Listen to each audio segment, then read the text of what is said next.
Welcome, my friends, to the Trevor Chapman Show. This is Trevor, and this is our place, yours and mine, where we talk and learn from the best minds on this beautiful earth about entrepreneurship, achievement. We are purveyors of the good life, curating environments that promote and even demand kairos moments of success, happiness, and euphoric achievement. I mean, we work relentlessly to attain levels of the highest performance in business and life. Here is to our collective happiness and to celebrating our human experience. My friends, it's time to run. Welcome, my friends, to the Trevor Chapman Show. This is Trevor. I'm excited today to chat with a figure in podcast history that you all know. It's someone that I have been excited to chat with for ever since my team told me we would be chatting. This is going to be a great conversation. Let's jump right in. Jordan, welcome to the show, brother. Thank you for joining us. Hey, thanks for having me on, man. I appreciate it. Absolutely, man. So for my audience that is not familiar, and to give you a little bit of background, from the best that we can tell, about half are brick and mortar 45 plus business owners. And the other half are fairly young internet, millennial generation online marketers. And so for those that aren't familiar with who you are, give us the 60,000 foot overview of Jordan and potentially even to make it a little bit more juicy. Who were you 20 years ago? And bring us up to speed over the last couple decades to who you are now today, juxtaposed with that dude 20 years ago. Yeah, sure. 20 years ago. I mean, even further than that, I was punk, right? I mean, I really was like a troubled teen in a way. Not that I went out and smoked pot. I didn't shoplift candy or worse from stores, but I was super bored. I was an only child. And I started getting into trouble by being like, what's in those green boxes on the side of the road? And I would find a wrench that could open it, and I would open up the box, and I would see all these like phone pairs in there and the wire pairs.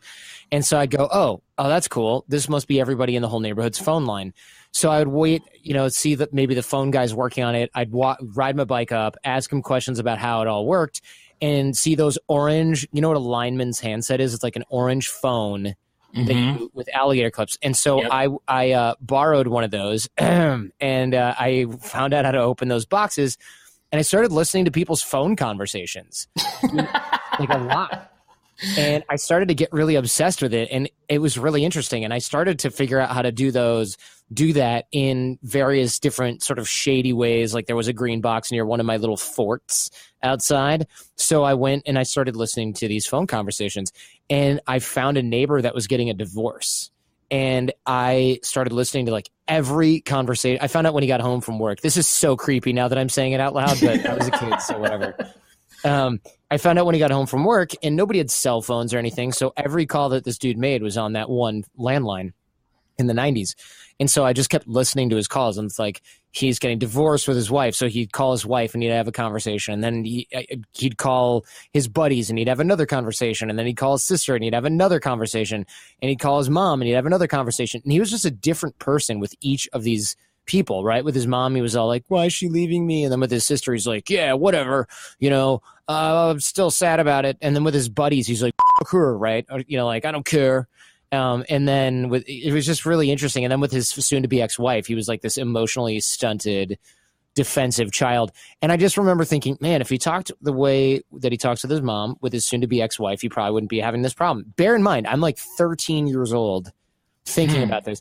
But that was the first time that I ever saw an adult as a three-dimensional human being, because, when you're that age, adults, they give you homework, they buy you stuff, feed you, punish you. They're not like people, right?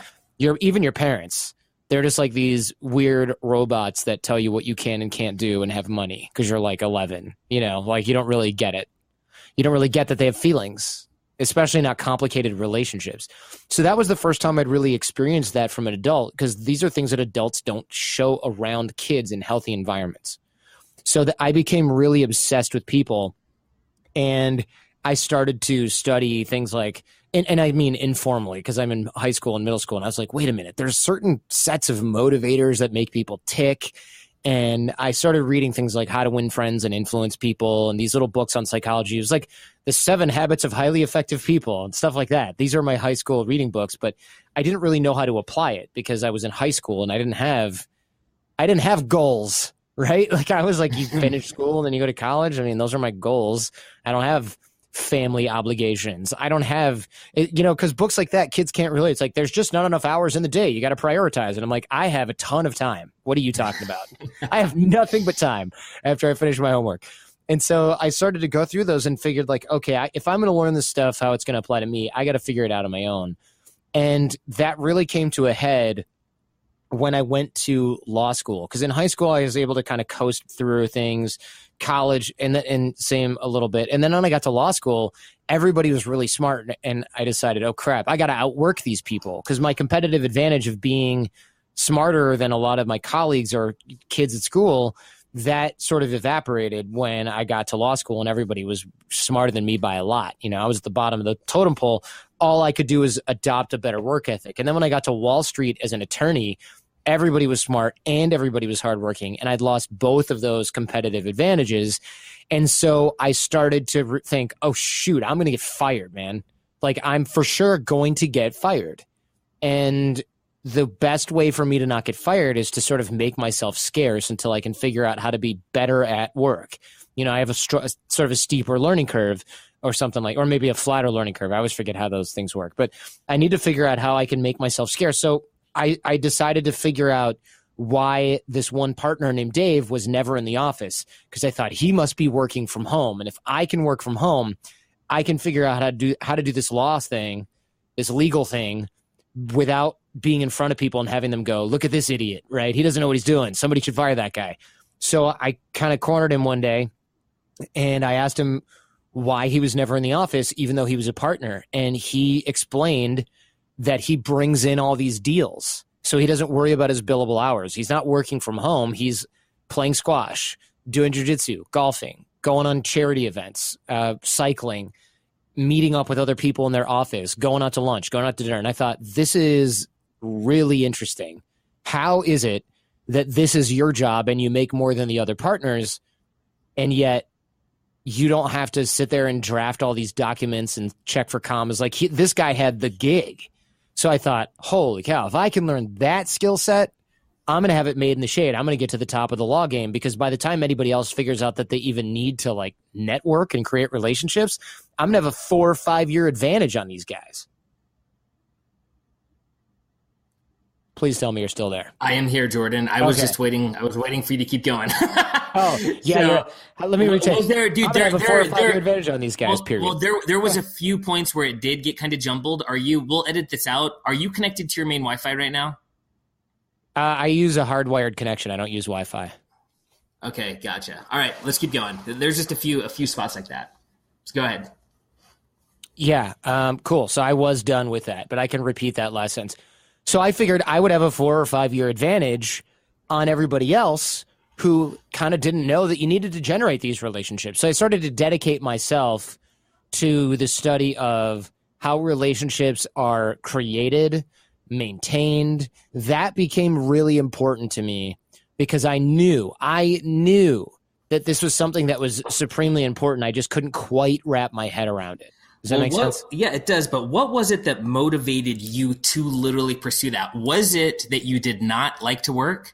Was it that you wanted to stick with the status quo? I went to school similar to you where I didn't really have to I kind of coasted through it all as well. I would never do homework. I wouldn't study, and I'd still ace the tests and stuff. And kind of the real world slapped me across the face with the 2x4 as well. And so I question my own intentions when I look back at the skill sets that I developed in order to compensate for whatever that weakness was. And I question to this day, I still don't know, man. Was I motivated more by the prospect of gain? How will this benefit me if I get this? Or by, the fear of loss? Like, if I don't do this, then I'm going to sink. Like, what was your true motivation? Because you said that you didn't want to get fired, but was it the embarrassment to your peers of getting fired? Was it not having a paycheck? Like, what drove you? Yeah, I was definitely not having a paycheck. I mean, there was a little bit of like, oh God, my parents are going to think I'm a failure if I lose this job, and I'll think I'm a failure if I lose this job. But it was mostly just that I knew that it always took me a little bit longer to get the hang of something. And then I would eventually, through hard work and tenacity and putting in the hours, be better at it than most people. Because that's how it has been in my life with everything.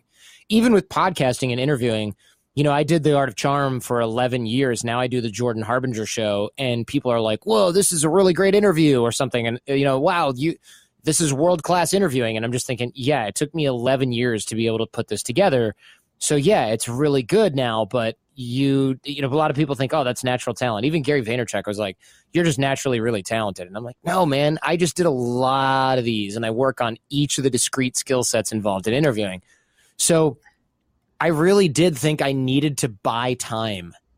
I needed to buy time. And I knew that in the fast-paced Wall Street world, I wasn't going to be able to buy time. If I was in the office, everyone's in a room.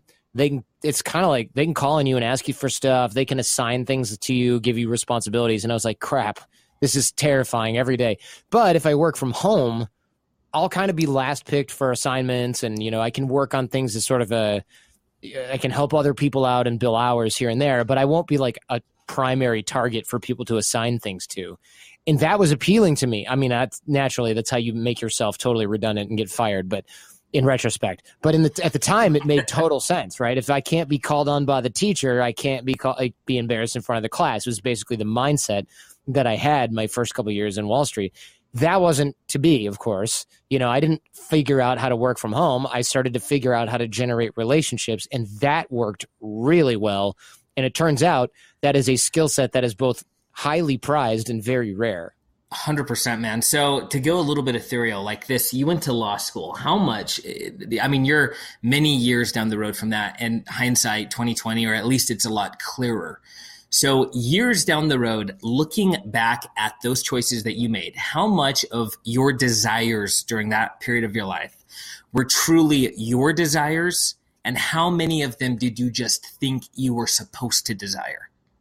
Oh, yeah, like 99% was think I was supposed to desire. And it wasn't even like, of course, a conscious process. It wasn't like, oh, the man wants me to do this. And I remember even hearing lectures in law school from nonprofits, and they're like, everybody who comes to law school has these kind of grand visions of what they're going to do and how they're going to help people. And I was thinking, not me.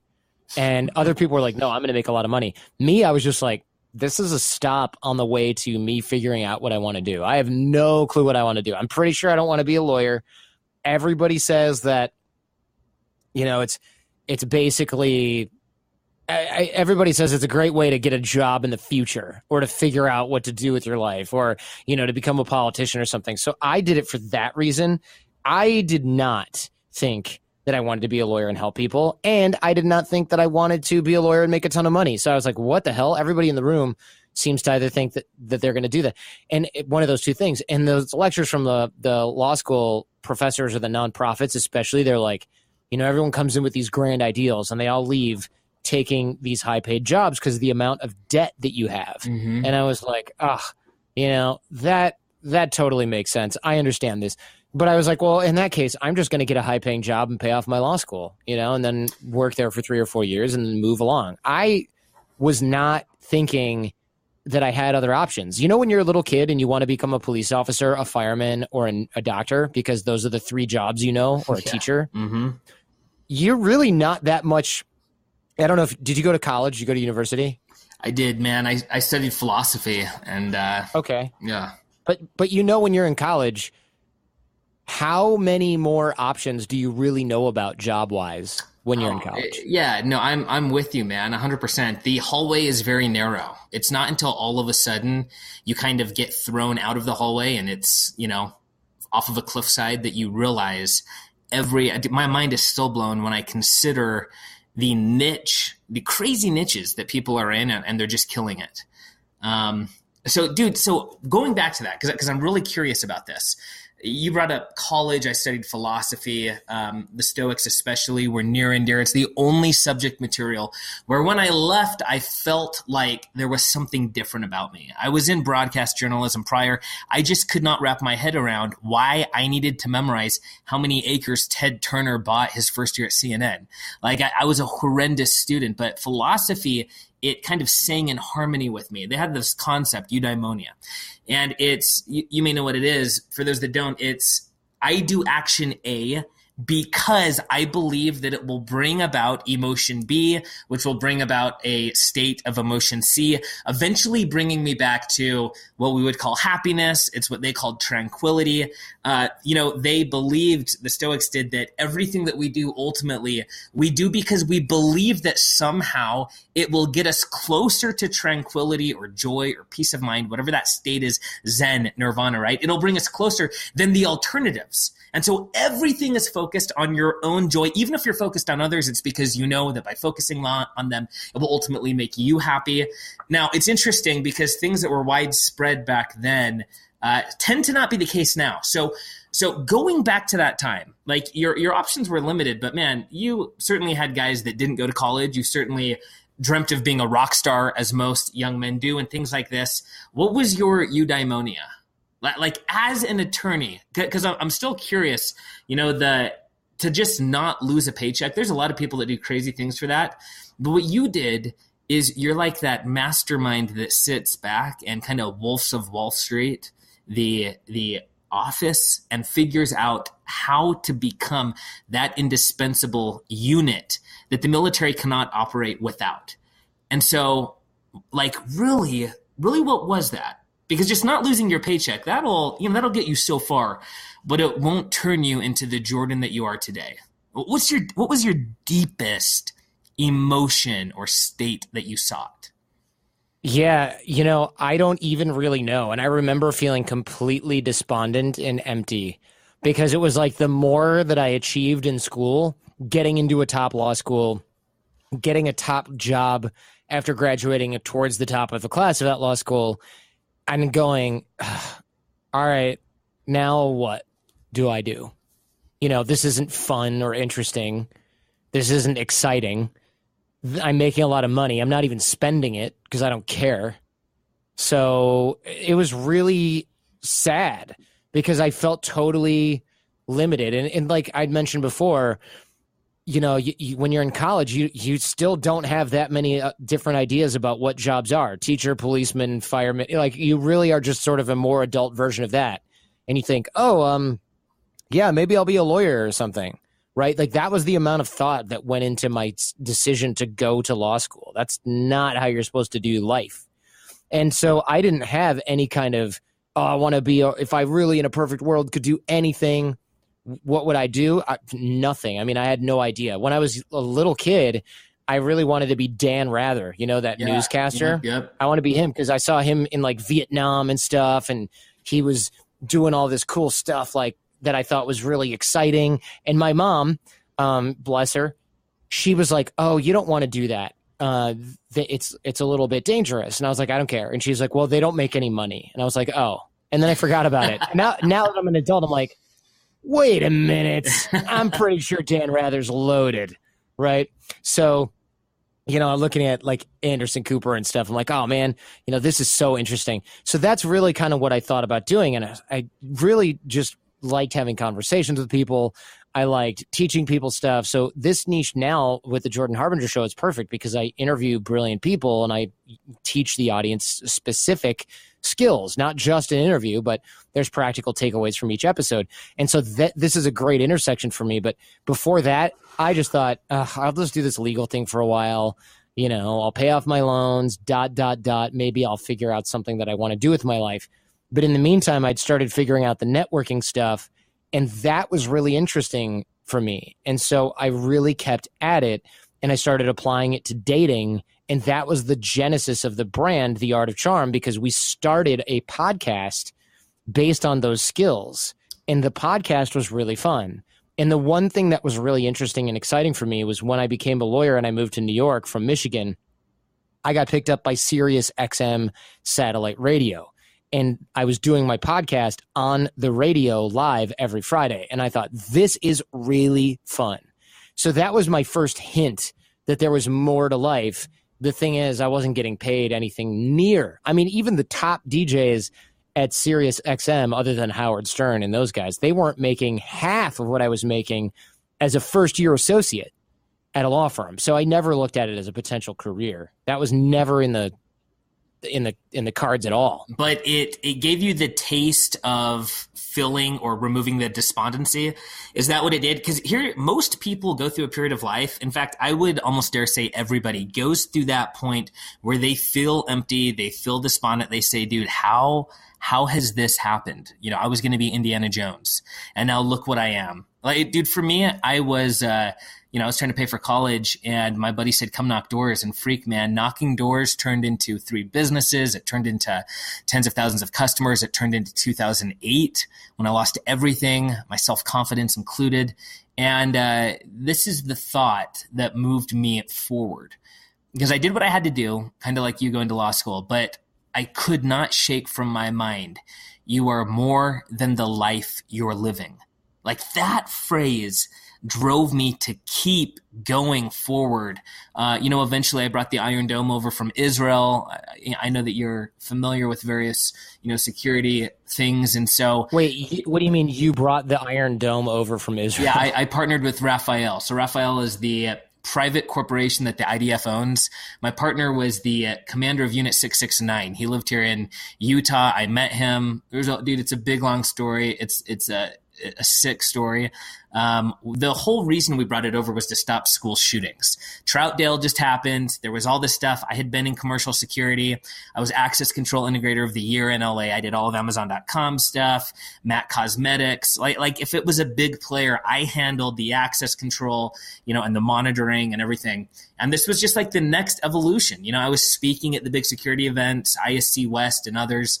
And looking at solving this problem, there was all kinds of grants. I partnered with universities in Utah to get these grants. And what we did is we mined the data, like social data mining. We married that with the, quote, most advanced software on the planet, which was Empressed, or commonly known as the Iron Dome, for all purposes other than defense. So that was like the loophole, how we got it in the U.S., because they'd been trying to get it here forever.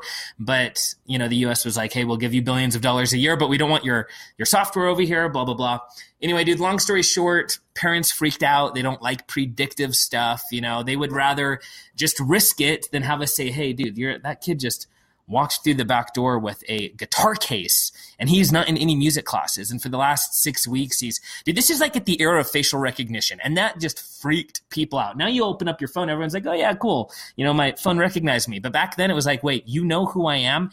And you measure wherever I go, who I talk with, you're able to somewhat accurately measure my micro expressions. So, do I like this person? Do I not like that person? Am I mad at this person today? Crazy stuff, dude. Like, you have to think about it. The Iron Dome keeps Israel on the map. And so they don't spare anything. Like, it predicts to the nth degree. Anyway, dude, long story short, Andy Blank. I thought the Iron Dome was a missile defense system only. So no, the Iron Dome deals with missile defense. That's what it's known for. But dude, the Iron Dome handles like the electrical system in Israel. And, dude, there's something like 26 hydroelectric plants in Russia that it operates. What the Iron Dome is it is one big piece of AI. And so they use it for missile defense. That's what it's known for. But it's just a giant piece of AI, dude. And so did not know that. Yeah, man. Totally thought it was like Patriots, only it actually worked. You know what I'm talking about? Yeah, dude. Yeah. No. Yeah, dude. Anyway, it was crazy stuff. So I forgot what I was. Let's see. Yeah, Iron Dome. What was I? Why did I bring that up even? You had imported the Iron Dome, and then I started interviewing you instead of you interviewing me on your own show, because I do that all the time. Freak, man. Social engineering 101, dude. That's what happens, man. I get on there and you sleep on it for 1 second and I take control of the conversation. Welcome to the Jordan Harbinger show. That's I right. am the guest, Trevor Chapman. Well, dude, no, for real, because I remember that there was this. I had something. Yeah. So it was about despondency and emptiness, and so my desire to not feel empty, my desire to not have that thought, "You're more than the life you're living," is what drove me to kind of seek tranquility and peace through what was my career or my enterprise or my businesses.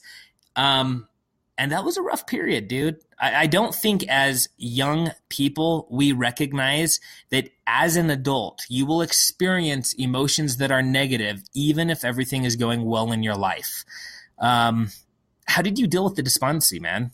Like, and was it strong, or was it just like, oh, this sucks? But what, or was it like, dude, this is not what I want. How do I get out of this? No, it was like, hey, being an adult is not supposed to be fun. It's supposed to suck. You're supposed to do work, and that's just the way it is. Like, your fun time is over.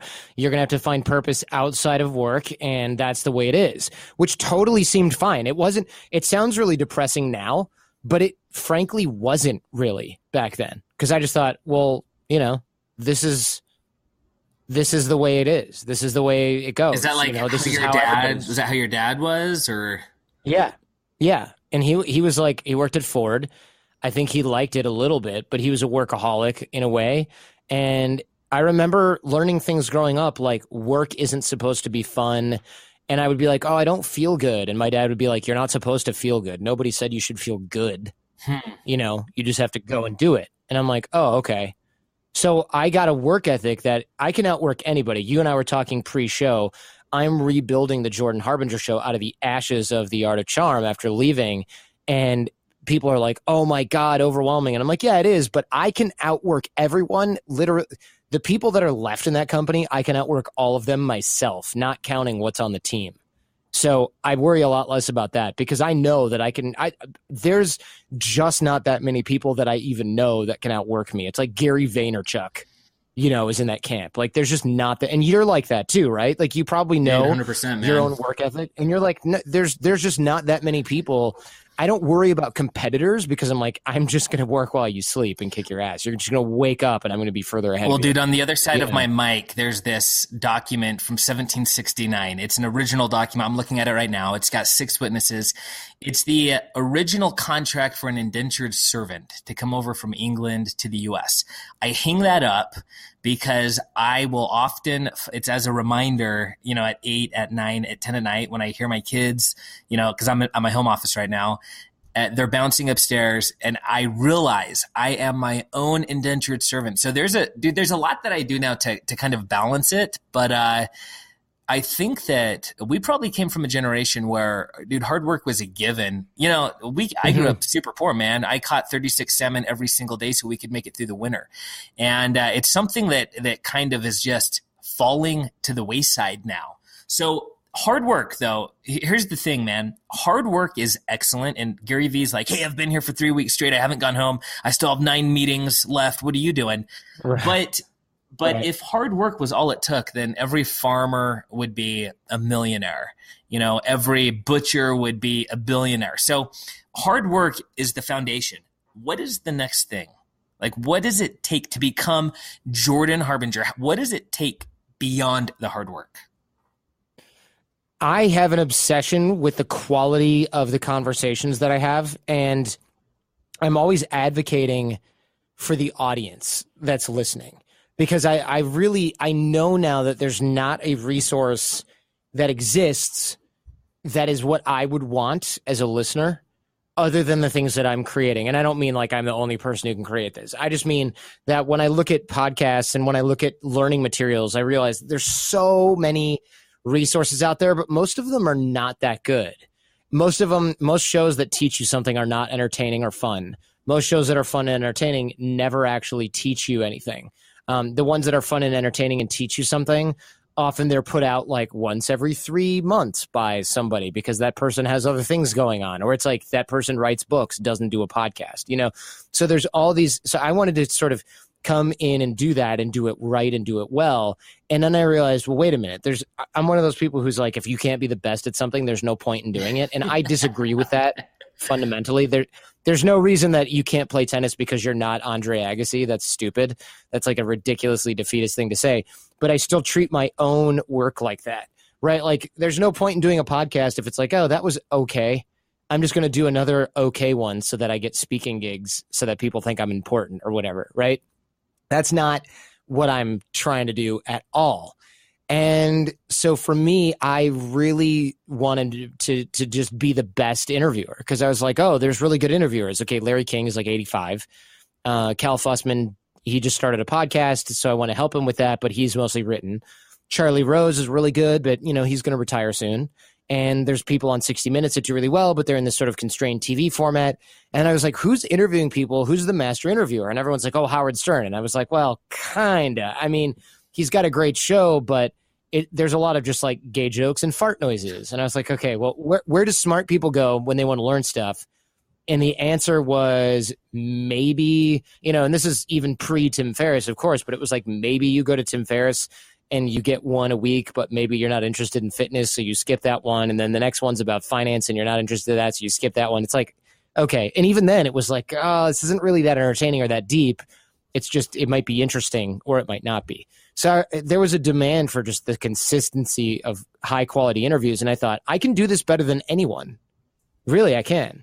I just have to work on a lot of my skills. So I had found a sense of purpose that I hadn't had in a long time, which was I have a legitimate shot. This sounds arrogant, but I don't really give a shit.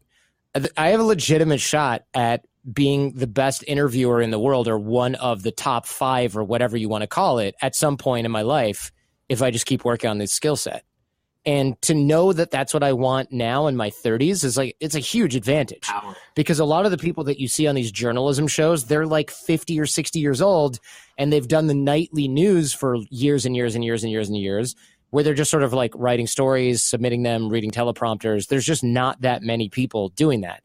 There's political interviewers, but I don't touch that stuff because I think it's kind of toxic and the value is very limited. So non-political interviewers that are good, I mean, name one that's under the age of 70.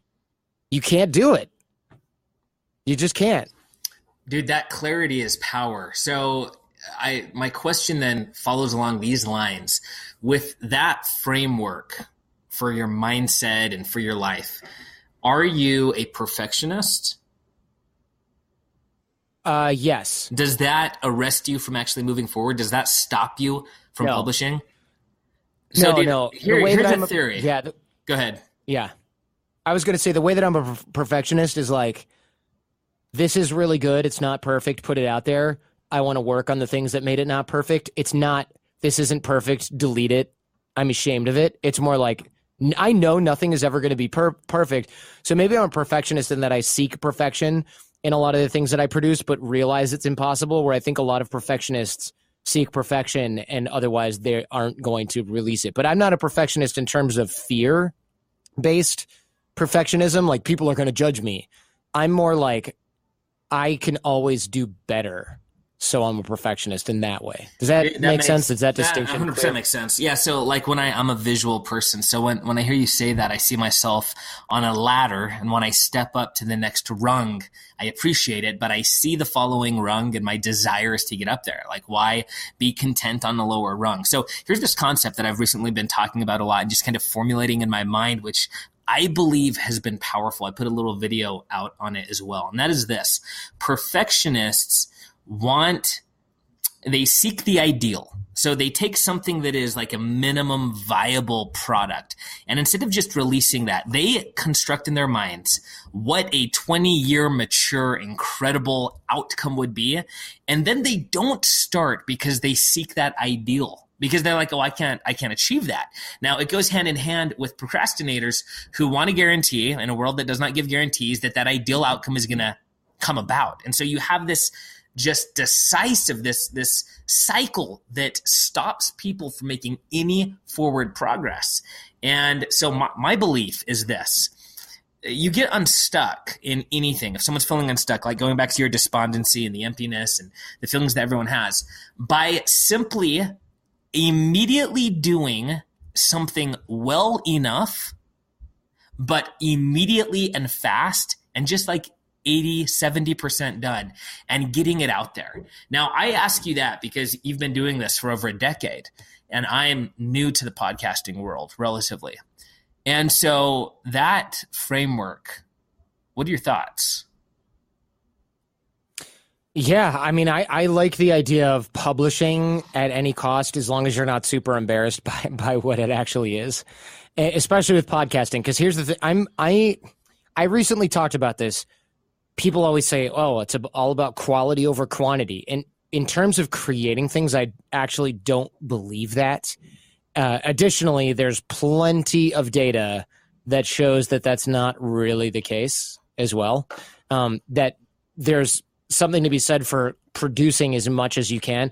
So if you gave someone a week to produce a really good show, you should actually have them produce like 3 shows a day and get better each time, and then pick the one that they make at the end of the week as the best one, rather than somebody who spent a week on one show. There's actual science behind this. There was a test they did with his, I guess, pottery classes. And the one study, or one element of the study, they just told people, hey, make pottery, have fun.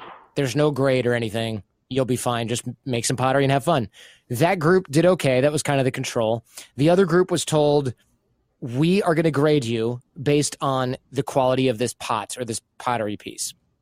You should absolutely make it as best as you can. That's the game, right? Make the best damn pot that you can. So the other group was told that they were going to be graded by weight. Make as many pots as you can. You're going to be graded on weight and the number of pots that you make. Now, you would think that the group that had 5 days to make one pot perfectly would have been the ones with the best pieces, but it wasn't. That wasn't what happened at all.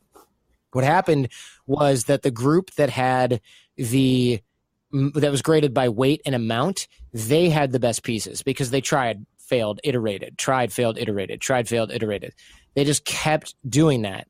And that was the group that made the best pottery. And I thought that was really interesting, because why on earth would you have a group that was just making as many as they can, as fast as they can, regardless of the quality? They could just put a ball, fire it, and be done. But the truth, the fact of the matter was, the iteration was what really mattered, right? It was the iteration. It's actually hard for them to make bad stuff because it became so easy for them to make pots fast, and they improved every time, that it became hard for them to make bad stuff. So same thing with podcasting. You can record, you can edit, you can go through, you can quality do it, you go through the QA process, you can do it again, you can re-edit, you can re-record little bits, you can add music.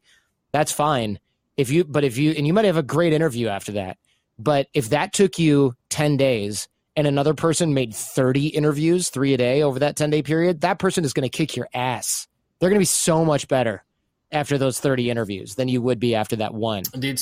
So I'm all about that. I really think that you really do need to put in the time and the energy, and you'll get better at this. But I didn't think of doing the interviews as an art form until I was 6 years into the show. So even that realization, that clarity, that wasn't, I'm going to start a podcast, I'm going to be a great interviewer. That was, I do this podcast sometimes because I want to. And then after 6 years, it was the 7-year anniversary of the show, I interviewed Robert Greene, author of the 48 Laws of Power, and he said, wow, you're a really good interviewer. And I said, thanks. And he goes, no, really. I do a lot of interviews. This is one of the best ones I've ever done. And I said, why? And he goes, you were prepared. The way that you conduct this was great. You have a natural talent for this. And then he goes, well, maybe it's not a natural talent. How long have you been doing this? I said, 7 years. And he goes, yeah, not natural at all, but the work really shows. And that gave me a huge boost of confidence. And I never forgot that. And I went and bought all new equipment, and I learned how to use it, and I learned how to edit audio and do all these different things. And I got an acoustic room together, and I did everything I could to make the show better. And then I became obsessed with the craft of interviewing. And here we are. Dude, that obsession is so critical. So this is going to seem like a weird question, but it helps clarify how we see ourselves. And so I want to ask it anyway. If we transported back 10,000 years ago and we are all tribal, some hunt, some stick around and defend, some innovate, some nap arrowheads, everything, the full spectrum of life 10,000 years ago, brutal, incredible, miraculous. I often think about how the fact that you and I are the culmination of a pattern of serendipity over and over and over, that the saber-toothed tiger didn't kill your great-great-grandfather before he had a kid, and that kid didn't fall off a cliff or die of a fever. Dude, like, the chances are so minimal, and yet here we are.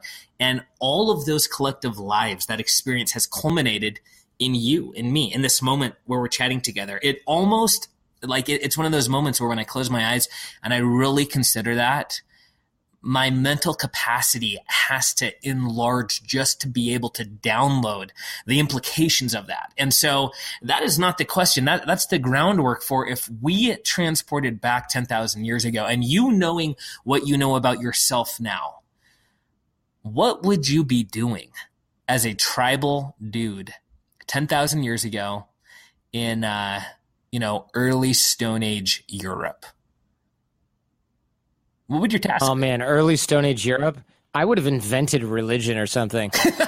I'm not religious. So tell me why you say that. Why? Yeah. Because you have a curious mind and you would wonder what the earth shaking was, or what? Why would you say that? Oh, man. I mean, you're giving me way too much credit. No, what the reason is because that has been the ultimate expression of power for like the last millennium. Sorry, the last two, right? So, and longer, right? So yeah, for that, all that of was history, like, for sure. Like, yeah, think about it, right? You find people that are bigger and stronger than you, and then they're like, what are you going to do about it? I'm like, I don't have to do anything. There's a man in the sky that's going to strike you down with lightning if you don't give me that. And they're going to be like, oh, that sounds terrible.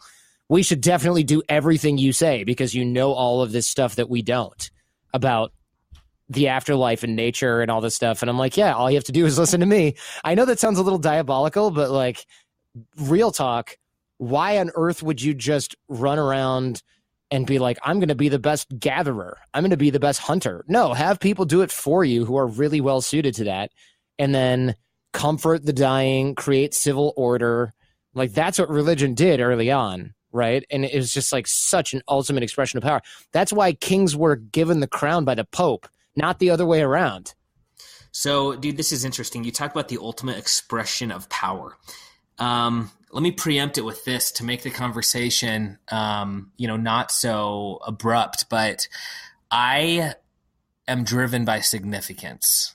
And it's something that we are taught to believe is bad. This is why a couple times you've been like, hey, this may sound like I'm conceited or arrogant or whatever. That's how we preempt the truth, when we recognize that most people see that truth as not acceptable. And something that's not acceptable is being significance driven. You shouldn't want to be significant to other people. You should be happy, being content by yourself, blah, blah, blah. I recognize that, man.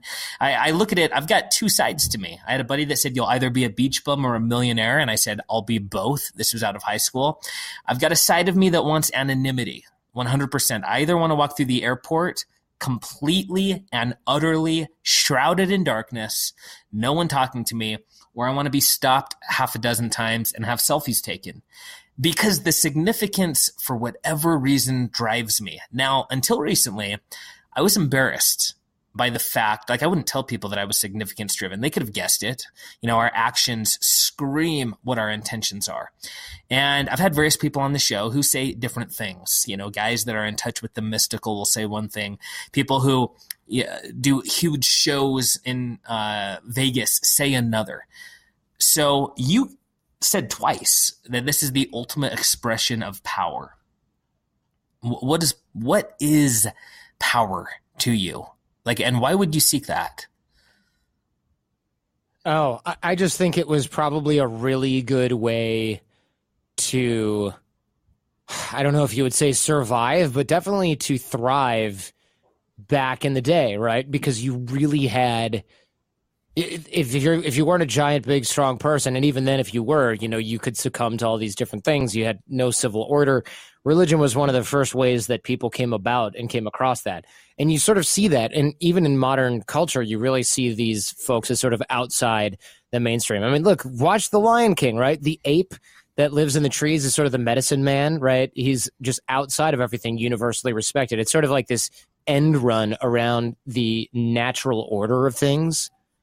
And so that's always been kind of my game, like social engineering, human hacking, persuasion, influence, like that stuff. Those are really good survival and replication strategies. Yeah. Along with the fact that I'm naturally curious. So to what end? So my thing is that deep, dark word that you're kind of like, sometimes you don't even admit to yourself.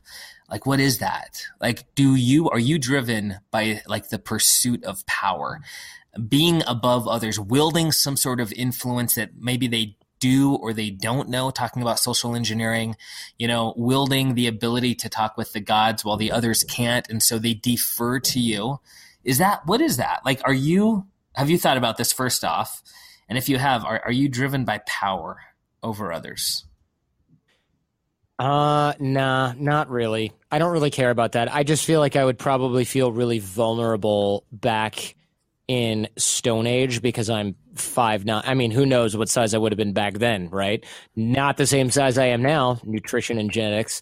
So that to me seems like a really safe way to get by. And that's kind of where I'm at even now, is I consistently find ways to end run systems that I don't think are going to work in my advantage, right? Like when I was in high school, I wasn't a big guy. And so I decided, what's going to look good on my college application? Varsity football. How in the hell am I going to play varsity? And all my friends were on the team. How the hell am I going to play varsity football? I could try to be a kicker. That didn't work out. So I went to the coach and I said, look, I'm never going to be a varsity athlete, but I want to be on the varsity team because I want to apply to college. And, this is going to be really helpful. Here's what I can do. I can videotape. I can organize the office computers. I can set up coaches' computers. I can make sure that this room is well stocked and orderly. I'm responsible and I have a car, so you can give me your keys, and I can make sure that all the logistics are in place for football camp and the drills. And they went, yeah, perfect. All right, you're on varsity, man. The end. Varsity as a freshman, video camera in hand. Dude, I love that. And that's kind of how I love that, man. Like, so for instance, I started podcasting 4 months ago or something, and I don't have 200 million downloads like Tim Ferriss. I'm not Gary Vee, but I consistently beat them. I like to do exactly what you're talking about. Instead of taking the traditional long slog across the trail, saying, hey, look, that you don't have to take this long slog across the trail. It's what I do in e-commerce. I had no prior experience. And I just took everything that I did in the real world and applied it to this. But my question is a little bit deeper than just that tendency. What emotion does that fulfill within you when you do that? When you have varsity on the team and, you did it a way that others don't. So I guess really what I'm getting at is, what drives you that you would kind of be embarrassed to talk about? For me, it's significance. Like, to be significant. What is yours? Good question. Let's see. Probably something along those lines if I had to put a label on it. But also, I think that most lives people live are just super meaningless to anyone who's not them. Or at best, they're meaningful to like their immediate family, right? And so I'm not really an inventor who's going to change technology for the world. I don't want to change the course of history. I don't really have that grandiose of an ambition. But I also suffered a lot as a kid, right? Socially, and I didn't know what my path was going to be until I was an adult, and I went to college, and then I went to law school, and I got a job I didn't want. I ended up with the debt from the law school, and I was isolated socially as a kid, as an only child. Like, all of these things were really avoidable. They're avoidable for other people. And I have the tools to do that now. So it seems pretty unfair that I would go, oh man, if I had to do it all over again, I would do all these things differently. But I'm too lazy to tell anyone. Back to work in the assembly line, right? I mean, I have the ability to reach millions of people and give them practical steps and tools to make their lives better. And that sort of alleviates a lot of the suffering that I went through when I was younger. And I feel like to not do that is in a way kind of wrong. But the other thing that it really does do is it sort of I'm sort of proving to myself, hey, look, I probably in the same vein as you, I have a significant impact somewhere in people's lives. And also for myself, I feel like what I'm doing is worthwhile. I didn't really feel like that when I was an attorney doing mortgage-backed securities. There was some sort of sense of purpose. And then also being the best at something, or being one of the best interviewers in the opinion of the, tens of thousands or millions that listen to the Jordan Harbinger show, that's not bad either, right? Because you get some sort of recognition for a skill you've spent a long time doing. And it's probably like an athlete feels like, wow, I'm the fastest, or I'm one of the fastest, or whatever. And so for me, I can do this skill until I croak. And that's kind of a nice feeling to have something to contribute over time that just grows and grows and grows. Like my work doesn't go away. It's online forever. Yeah, dude, I like that. Like a real strong sense of legacy as well. So that's solid, man. The clarity that you have is really unique. Like, do you think that comes from the path that you've walked, desiring to be able to wield the influence and the persuasion? Does the clarity come from that? Because there's a lot of people who are our age and they're kind of in that same spot that they were 10 years ago, 20 years ago. Where does your clarity come from? Like, do you read a lot? Do you listen a lot? Do you meditate? Do you have, these psychedelic experiences that bring you an understanding of more than just what most people do? Because obviously you're not the average guy. What has helped bring your clarity forefront? I do read a lot. I do listen a lot. And I think a lot. I don't necessarily meditate or anything a lot. But yeah, I think about this stuff because it's like, well, and even my friend, he's a writer, Neil Strauss, he said, all right, you're kind of a workaholic. What would you do if you had like 10 weeks to live? And I went, oh my God, I'd have so many interviews to record. Right. And he laughed because he's like, come on, man. That stuff at most is going to last or be relevant like 100 years. Who cares? And I went, well, 100 years after you die is much more significance than almost anybody else has, in their life. So I'll take it. So there's usually two things, we talked a little bit earlier, fear of loss, prospect of gain. And, dude, it was so interesting. I had Don Yeager on here, and he, 11-time New York Times bestselling author, 100 weeks on the list. So his whole career was spent with the top 1% of athletes around the world. He interviewed 2,500 champions, and he asked them various things about what it takes to be a champion. And there was common threads amongst them. And one of them that was incredible to me, and it was clarifying in its own right, was that the greatest hate losing more than they love to win. Because they just expect to win. The greatest don't walk onto the field and they're like, okay, cool, 50-50. Like it's a given they're going to win. And so the prospect of not winning, that reality of losing, is far more of a motivator to them than winning is. And so when you look at your, 100 years, your stuff is relevant. And there's very few people that are living right now who, anyone's going to look at anything 10, 15 years after they're dead. On the one side, you've got the prospect of gain, that legacy. What is the flip side of that coin?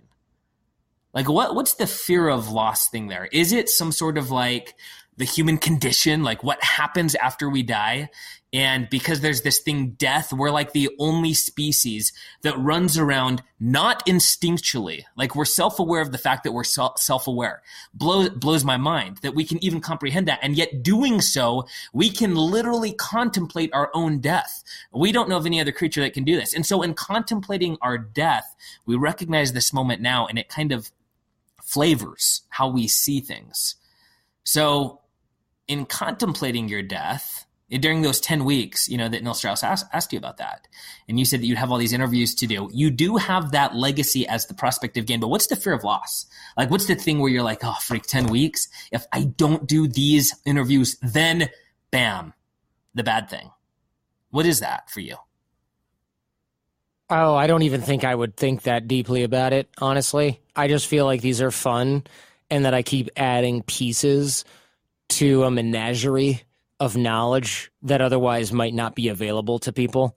So I'm not like, oh, if I don't get these out, then this bad thing is going to happen. I really don't even think about that at all. I don't contemplate death or any of that. I really don't. I know you're kind of a philosopher type, if memory SIRS from that's what you studied earlier.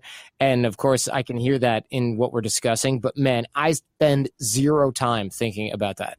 Once I started to figure out that what I like to do, which is interview people and have great conversations that have practical application for the audience, I totally did not think like, okay, well, this is the one thing that gives my life meaning. I just enjoy it.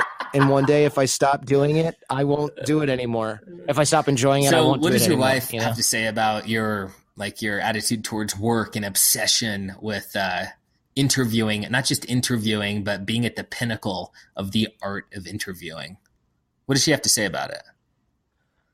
She's like, you could have done better at this one. You could have done better on that one. She's always QAing the show, listening to the show and coming up with places where it can be better. So she's helping me become better. But then she's also somebody who says, hey, you should relax. Maybe you should take today and relax. Or, hey, why don't you lay down and take a nap? Like, she's trying to keep me a little bit balanced, but she also works with me. So she knows that telling me to just take the day off is like completely ridiculous and not going to happen. So she doesn't do that. She will help me figure out how to get better at everything. So kind of winding down now, when she does say, hey, relax, what does a relaxing day look like for Jordan? I usually read, and of course I'm reading stuff for the show. I'll also, I'll go walk around, I'll eat, work out, stuff like that. I don't really have like, let me just watch TV and play video games. That is so rare for me that when it does happen, I have to figure out how to get a video game on my phone or a computer and install it, because I don't even have a go-to. I just don't. I'm constantly hustling and working. Well, so was your dad obsessed? Was your mom obsessed? Was this is this some sort of genetic protein that's attached somewhere in your DNA, or was this a learned trait that brings you joy? Definitely a learned trait, I would say. There's really no, my dad worked a lot, but I don't think he was certainly not obsessed with anything. To at least nothing I could identify. Dude, that's so fascinating, because as I listen, and obviously this is like as superficial as it gets, but man, I use obsession as the most noble of terms, you're obsessed, and that is so critical to anything. I think it gets kind of a bad rap from time to time, like, oh, you're so one-dimensional, you're, be an A student in all areas. But dude, it does not benefit anyone to be so well-rounded. And so your obsession with conversation is so admirable. And I hope that the audience, if they take anything away, they take that obsession away. Like, you've got to be obsessed. Here is the part, though, that I'm curious about. Work is sometimes work, and it's not always fun. And I think that people feel that their obsessions should only be fun. You've got to experience moments where you're like, oh, we talked about it a little bit earlier, but where you're just like, oh, not this, not again today. Do you experience that? Yeah, usually about things that I feel like I shouldn't be dealing with, or that I've already dealt with. Like I left The Art of Charm after 11 years, and now I'm rebuilding the audience, and I'm just like, oh gosh, the fact that I have to go and do all these different types of things to like rebuild my website is just tedious. But it's also a fun chance for a restart. So I try to frame things in that way. Hey, this is a good chance to rebuild. This is a good chance to rebrand. This is a good chance for this. But it is a little bit like, oh man, I was at the top of this mountain and now I have to get back up there. And it's a little bit, it seems like tedious, or just work I was hoping to not have to do again. On the other hand, it's a challenge that I get to look at right now and go, wow, not many people get to reinvent their brand, knowing, people say, what would you do if you could go back and start all over again? And me and Gary Vaynerchuk are always like, secretly would love to do that. I'm like, I would not, but now I am. I'm starting from the ground with my relationships, my skills, and not a whole lot of assets, right? The Art of Charm podcast is toast. The business itself is no longer really, I have nothing to do with it. So I am just starting again with my relationship skills and 90% of the team. And that's an exciting opportunity, but it is a little bit like, oh, man, if I had to do that, do I have it in me to do it again? The answer is yes, but I didn't really know that at the time. That's for damn sure. So yeah, there are days when I go, all right, I just got to answer 400 emails because there's 400 emails in there that need responding to, and I engage with the fans and I like it, but doesn't mean I want to sit there and do this for 5 hours, but I'll do it, you know?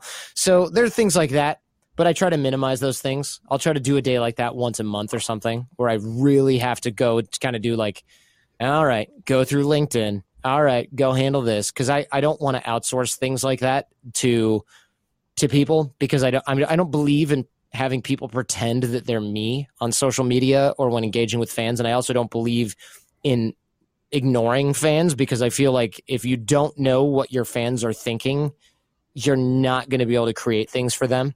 So my biggest thing is I'm always an advocate for the audience. I'm not trying to make friends with my guest. I'm trying to teach the audience things that they want to learn, ask the questions they want to ask. So if you outsource your email, your Instagram, your Facebook, your LinkedIn to other people, assistants and stuff, you aren't going to get that same kind of relationship with your audience. And that's just crucial. Now, I love having the relationship with the audience, but I don't like the mechanics of doing it, you know, in my email inbox, for example. But I realize it's kind of a necessary part of the whole game. Love it, man. So just 2 more questions here as we wrap up. You obviously, you know, are associated with persuasion, charm, social engineering, all of this stuff. When you speak with people who are completely unversed and absolutely intimidated, just completely intimidated by talking to you, what do you do? I deliberately make little flavels or mistakes that will make them feel more comfortable. So if somebody is intimidated in talking with me, I will have them, if I'm not doing the interview over Skype, for example, I'll have them help me set up my gear. So we'll small talk and chat while we set up the gear. Whereas normally it's like, you know, they walk in and you're seated behind your microphone like Shark Tank, you know, and they're like, oh God, here we go. I'll have them help me set up my gear, you know, or I'll ask them for advice on something. And when people give advice, they feel like they've given value. They feel valuable. That eliminates a lot of the nerves. So if they're helping me set up my gear and I'm saying, hey, you know, you've been married for a long time. I just got married earlier this year. You have any advice for me? They're like, wow, Jordan's asking me for my advice? All right, well, da-da-da-da. That way they feel like we're on more equal footing. And that makes for a better interview. I don't want somebody who's like, don't screw it up. Don't screw it up, Spencer. Jordan's going to judge you. I want them to be like, oh, that was fun. That was relaxing and fun. You know, that's why Joe Rogan whips out a joint halfway through the interview or not halfway through the interview, right? He's in part, well, he loves weed, but the other thing is he wants the guest to feel comfortable and he wants the interview to make a left turn or a right turn at some point. And that's a good way to do it. I'm not indulging in substances on my show, at least not most of the time, but it does make sense to really, you got to humanize yourself in a certain way. Or I'll tell an embarrassing story. That happens sometimes as well. You know, hey, this thing I did, you'll never believe what happened this morning. Here's a bunch of embarrassing stuff that I did. That stuff is extremely useful. Really, really useful. Now, what about on the flip side? What about for the people listening who get intimidated? What have you seen your people do specifically, but you specifically, because you talk about a different person from your childhood until now. And so you studied, you engaged in the art of noticing the 3 dimensions of an adult and then learning to master that. What should they do that are intimidated to take over? The more you research the people you're talking to, the more human they get. So when I'm talking with somebody who's really famous, like Shaquille O'Neal or Mike Rowe or Russell Brand, I research them to the point where I know so many things about them. They're the good, the bad, the controversy, the ups and downs, the criticism, that it's really hard to then look at that person and go, whoa, this person is a really cool, unhuman celebrity with supernatural powers. You know, you look at them and you go, you had an addiction problem, you got divorced, this comedy special you did didn't work out. You do insurance commercials now. Like you find a good balance, you know, between these guys and yourself, these guys and girls and yourself. And you start to go, oh, they're human. They've done a lot of cool stuff. I admire them for what they've accomplished, but You're not looking at someone and going, whoa, this is unbelievable. You stop doing that because you know so much about them. You start looking at them like you would look at somebody you've known for years.